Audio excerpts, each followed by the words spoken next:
नमस्कार, आप देख रहे हैं यंग भारत न्यूज़ और मैं नरेंद्र यादव, स्थानीय संपादक। जैसा कि आप सभी जानते हैं कि इन दिनों नवतपा चल रहा है। नवतपा यानी कि जो 9 दिन हैं 2 जून तक अत्यधिक गर्मी होगी और तेज़ हवा या तूफ़ान, आंधी, पानी इस तरीके से समस्याएं भी आ रही हैं और रात में भी आंधी आई है। लेकिन सबसे बड़ी समस्या का कि जो ये मौसम है जो अधिक गर्मी वाला जो तापमान 42 डिग्री सेल्सियस तक जा रहा है, तो उससे सबसे ज़्यादा प्रभाव पड़ रहा है स्वास्थ्य पर और उसमें भी प्रभावित हैं बच्चे।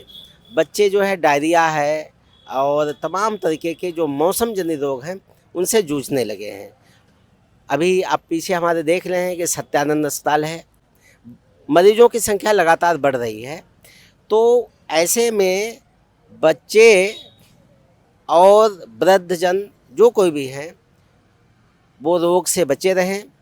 मौसम जनित अगर रोग हो जाएं तो उनको क्या करना चाहिए, तो हम जो भी विशेषज्ञ हैं उनसे हम बात करेंगे। जैसे यहाँ के डॉक्टर गौरव मिश्रा हैं, सत्यानंद अस्पताल के संचालक हैं, बाल रोग विशेषज्ञ हैं, उनसे बात करेंगे। सर, आपका यंग भारत न्यूज़ में स्वागत है। इस समय मौसम के प्रभाव की वजह से बहुत रोग हो रहे हैं और देख रहे हैं कि अस्पताल में भी भीड़ है यहाँ पे और ख़ासकर बच्चों की समस्याएं डायरिया और उल्टी दस्त की समस्या बहुत बढ़ रही है। इसके क्या कारण हैं और बचाव के लिए क्या करना चाहिए? नमस्कार, आपका भी बहुत बहुत स्वागत है। बहुत ही यूज़फुल ज्ञानवर्धक चर्चा है और बहुत ही लोगों के लिए ज़रूरी है ये जानना कि कैसे इस समय रहना चाहिए। बहुत ही गर्मियों का समय है, इस गर्मी में हर तरह के रोग पनपते हैं और रोग ज़्यादातर बासी खाने या फिर किसी भी तरह से दूषित पानी पीने से होते हैं।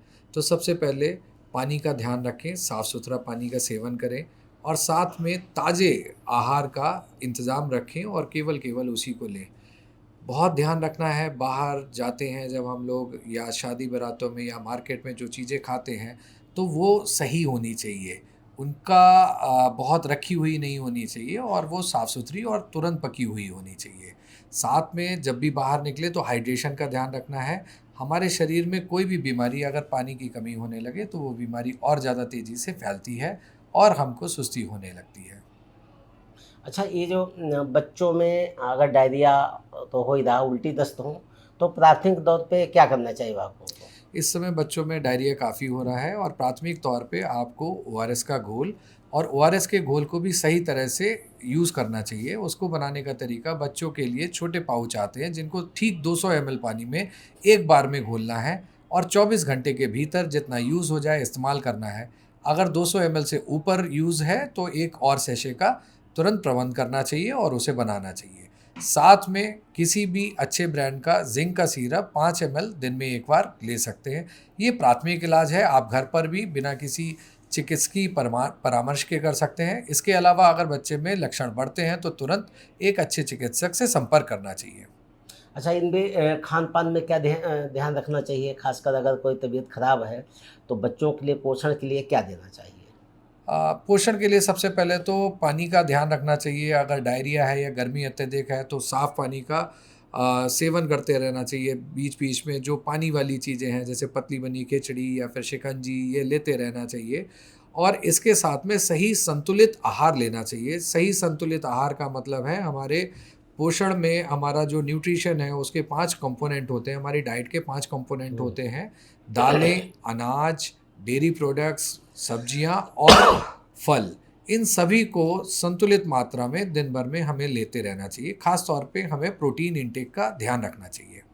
अच्छा, बहुत से हमने ये देखा कि जो गार्डन क्या है कि छोटे बच्चों को रोए ना तो उनके मुँह में निप्पल लगा देते हो, किसी में शहद होता है या किसी को ऐसे ही। तो ये कितना हानिकारक है और इनके बचाव के लिए क्या करना चाहिए? निप्पल लगाना ख़ास तौर पे हम लोगों के हिंदुस्तानी जो हम लोगों का एनवायरनमेंट है, जो हम लोगों का पर्यावरण है, उस हिसाब से ठीक नहीं है। क्योंकि यहाँ हम लोग एक गर्म देश में रहते हैं, इन्फेक्शन बहुत तेज़ी से होते हैं और निप्पल में ज़रा-सी असावधानी से किसी भी तरह का इन्फेक्शन बच्चे के पेट में जा सकता है और वो बीमार पड़ सकता है। निप्पल का प्राथमिक तौर पर तो किसी तरह से इस्तेमाल नहीं ही करना चाहिए। जिनके बच्चों को बहुत आदत पड़ गई है, तो निप्पल अच्छी क्वालिटी का हो और साथ में उसको प्रॉपर स्टेरलाइज़ करें। निप्पल को देख लें, वो अगर सिलिकॉन का बना हुआ है तो उसे 10 मिनट तक पानी में दिन में 2 बार कम से कम उबालें। अच्छा, एक चीज़ और है, जब बच्चों को दूध पिलाते हैं तो ऊपर का दूध देते हैं तो लेटे लेटे ही माताएं पिला देती हैं। तो लेटने कभी कभार क्या कि बच्चों के ऊपर या उनको नाक में चला जाता है। तो सही विधि बच्चों को दूध पिलाने की किस तरीके से क्या करना चाहिए इसमें? अगर बच्चा गोद में आ सकता है तो बच्चे को गोद में लेके 20 से 30 डिग्री उसका सर उठा रहे, फिर उसको दूध पिलाना चाहिए। और वैसे बच्चे जो बिल्कुल छोटे बच्चे होते हैं, लेटे-लेटे भी दूध पी लेते हैं क्योंकि उनका गैग रिफ्लेक्स बहुत प्रभावी होता है और वो साँस का रास्ता, खाने का रास्ता अलग होता है। ध्यान इस चीज़ का रखना होता है, अगर आपका बच्चा किसी भी तरह से बीमार पड़ने लगा है, उसमें किसी तरह का संक्रमण होने लगा है, तो उस बीमार बच्चे को ज़बरदस्ती दूध पिलाने की कोशिश ना करें। उसको एक डॉक्टर से चेकअप करा लें और उनके परामर्श के बाद ही उनको दूध पिलाएँ और ऐसी अवस्था में स्पेशली दूध लिटा के ना पिलाएँ। हम्म। अगर माँ की तबीयत खराब है, जैसे पेट दर्द है, बुखार है या कोई भी है, तो क्या ऐसी दशा में माँ को बच्चों को दूध पिलाना चाहिए अथवा नहीं? माँ का दूध बच्चे के लिए लगभग-लगभग हर कंडीशन में अच्छा है। गिनती की 1 या 2 चीज़ें अवस्थाएँ ऐसी होती हैं जिस समय माँ का दूध रोकना होता है, अन्यथा हर समय माँ का दूध बच्चे को दिया जा दिया जा सकता है। अगर माँ बीमार है तो उसको अपनी जो बीमारी है उसमें रोकथाम जो प्राथमिक रोकथाम करनी है, अपना इलाज कराना है वो कराती रहे, लेकिन अपने दूध को बच्चे को पिलाते रहना चाहिए। बहुत बहुत धन्यवाद। अभी देखा कि हमने काफ़ी विस्तृत जो इस समय मौसम जनित रोग हैं, उससे जो बच्चों को समस्याएँ हो रही हैं, तो उससे इस संबंध में हमने डॉक्टर गौरव मिश्रा जी जो बाल रोग विशेषज्ञ हैं और एक जाने-माने चिकित्सक हैं यहाँ के, अभी हमने चर्चा की। और आगे भी हम आपको जो भी मौसम से जुड़ी जो दिक्कतें हैं और भी जो है, तो उससे हम अवगत कराते रहेंगे। बहुत-बहुत धन्यवाद। बने रहिए यंग भारत न्यूज़ के साथ। मैं नरेंद्र यादव, संपादक।